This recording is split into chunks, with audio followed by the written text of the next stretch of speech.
এটাই হচ্ছে পার্কের শেষ ভিডিও। এখন বাজে হচ্ছে 4টা। আকাশে কিন্তু প্রচণ্ড মেঘ। এখনই আমরা চলে যাব, কিন্তু মেয়ে বায়না করলো, বাবা আমি এই রাইডটায় উঠবো। তো মেয়ের বাবা আর মেয়ে উঠলো। আমার উঠার কথা বলছিল, কিন্তু আমার একদমই ভালো লাগে না, ভয় লাগে। তো মেয়ে আর মেয়ের বাবাই উঠলো। মেয়েকে তো একা ওঠানো যাবে না, যেহেতু ছোট মানুষ। আর এদিকে ওরা তো উঠে পড়েছে, আর আমি এদিকে ওদের টিকিটটা নিয়ে এসে দিলাম।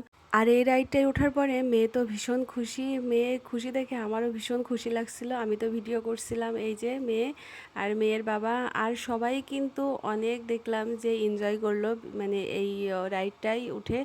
তো ভীষণ ভালো লাগছিল। পরে মনে হচ্ছিল যে আমি উঠলেও হয়তো বা ভালো হতো। তো দেখো এখন হচ্ছে আমরা চলে যাচ্ছি, একদমই হচ্ছে মেন গেটের সামনে। আমাদের যেতে 1 ঘন্টা মতো সময় লাগবে। আকাশে যেহেতু অনেক মেঘ করেছে, এই জন্য আর আমরা দেরি করলাম না। গাড়িতে ওঠার পর আর তেমন কোনো ভিডিওই করা হয়নি। তো এই যে আমরা চলে এসেছি আমাদের আলমডাঙ্গাতে। আর এখন কিন্তু এই যে আটকপাটায় অনেক ভিড়, যেহেতু ঈদের সময়। তো এই যে অবশেষে বাড়িতে এসে পৌঁছালাম। তো আমার ভিডিওগুলো কেমন লাগলো অবশ্যই কিন্তু কমেন্ট করে জানিও। তো এখনকারের মতো বিদায় নিলাম, টাটা।